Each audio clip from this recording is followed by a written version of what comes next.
Bueno, mi nombre es Paula Terraza, yo soy neuróloga del Hospital de Morón y en esta semana de concientización de la ACV les voy a hablar de las disecciones. La disección es la principal causa de accidente cerebrovascular en pacientes jóvenes, teniendo una incidencia de 2 por cada 100.000 habitantes y teniendo una mayor incidencia hacia la quinta década de vida, ¿sí? Pero, ¿qué es la disección? Bueno, la disección se produce cuando hay un desgarro en la pared de la arteria. En este caso, puede ser carotidia o vertebral. Ambas, las carótidas se encuentran una de cada lado del cuello y la vertebral en la parte cervical. Ellas irrigan, permiten la irrigación de la sangre hacia el cerebro, ¿sí? ¿Y qué es lo que sucede? Las carótidas, en la primera porción, nacen las carótidas primitivas. De ahí emiten una rama, la carótida externa y la interna. La carótida externa es la que irriga la parte de la cara y el cuero cabelludo, y la interna es la que permite la irrigación de la parte frontal cerebral. Al rasgarse la parte interior de la arteria, permite que se filtre la sangre por las capas. Estas se separan, se abultan y lo que provocan es una interrupción del flujo sanguíneo, ¿sí? Que esta puede ser permanente o no. Y también lo que puede provocar es compresión de estructuras vecinas, como por ejemplo los nervios, ¿sí? Que están aledaños. Entonces, también lo que puede desencadenar este desgarro es la formación de coágulos, ¿sí? Estos coágulos, a su vez, también pueden desprender émbolos que viajan hacia arterias, hasta ramas arteriales más pequeñas, ¿sí?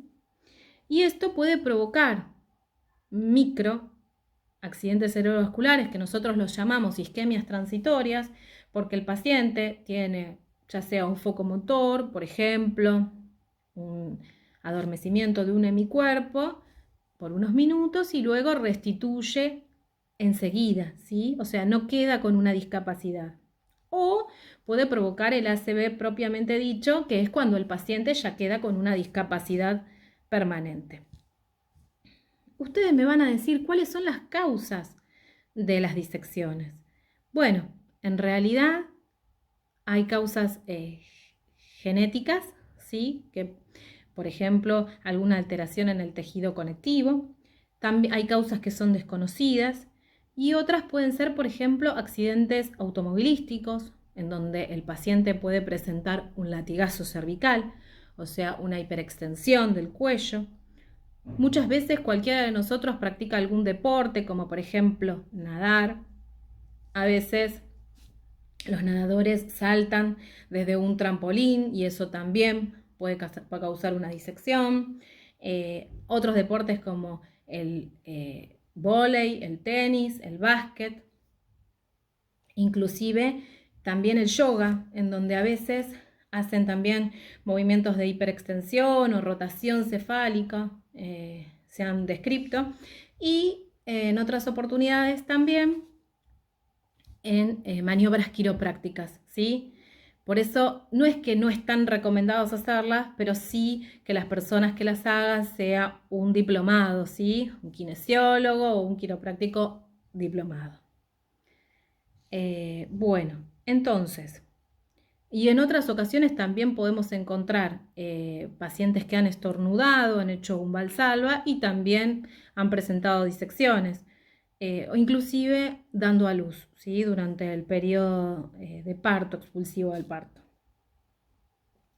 Bueno, ¿y cuáles son los factores de riesgo que puede tener estos pacientes? En realidad, el riesgo es mayor si hay algún familiar que ya haya padecido esto.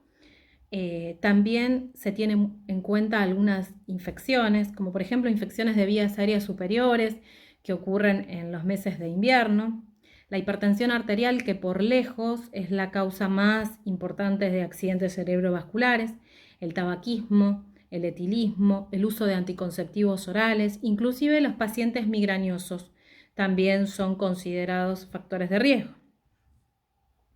¿Y cuáles son las cosas que uno tiene que tener en cuenta, que estar alerta, ¿sí? ¿O cuáles son los síntomas y signos que debo tener alerta? Por ejemplo, el dolor de cabeza. El dolor de cabeza es muy intenso, es pulsátil, generalmente irradia hacia el oído, hacia el cuello, hacia el ojo, ¿sí? A veces se puede manifestar como un dolor ocular, pulsátil, y otras veces puedo llegar a encontrar, como les dije antes, como comprime estructuras vecinas, puede aparecer una caída del párpado, inclusive es como una pupila chiquita, que es por compresión de estructuras de nervios, ¿sí? De las fibras simpáticas, y a esto lo llamamos nosotros síndrome de Horner, ¿sí? También puede haber una debilidad o entumecimiento de un hemicuerpo, a veces afectaciones en el lenguaje, ¿sí? O alteraciones en lo que es el gusto anormal por afectación del par 12, ¿sí? Bueno, y es muy, pero muy importante que tengamos en cuenta estos síntomas y signos, ¿sí? Porque esto nos va a alertar para que nosotros podamos consultar inmediatamente, acudir a una guardia o al médico, ¿sí? Donde se nos va a hacer un examen completo, ¿sí? Recabar datos, ver la historia clínica del paciente y poder realizar estudios complementarios para arribar al diagnóstico, ¿sí? El tratamiento es importante, es muy importante porque esto me va a evitar, ¿sí? La formación de coágulos o el desprendimiento de émbolos, que es lo que en sí me va a provocar el accidente cerebrovascular, ¿sí? Es muy importante esto porque el 75% de los pacientes que lo tienen recupera entera su funcionalidad, ¿sí? Y solo tiene una mortalidad de un 5%, ¿sí? Y es muy importante porque de esto, del diagnóstico rápido, del acudir rápido a la consulta, va a depender las secuelas que puede tener el paciente, ¿sí? Bueno, espero que les haya servido y bueno, muchas gracias por su atención.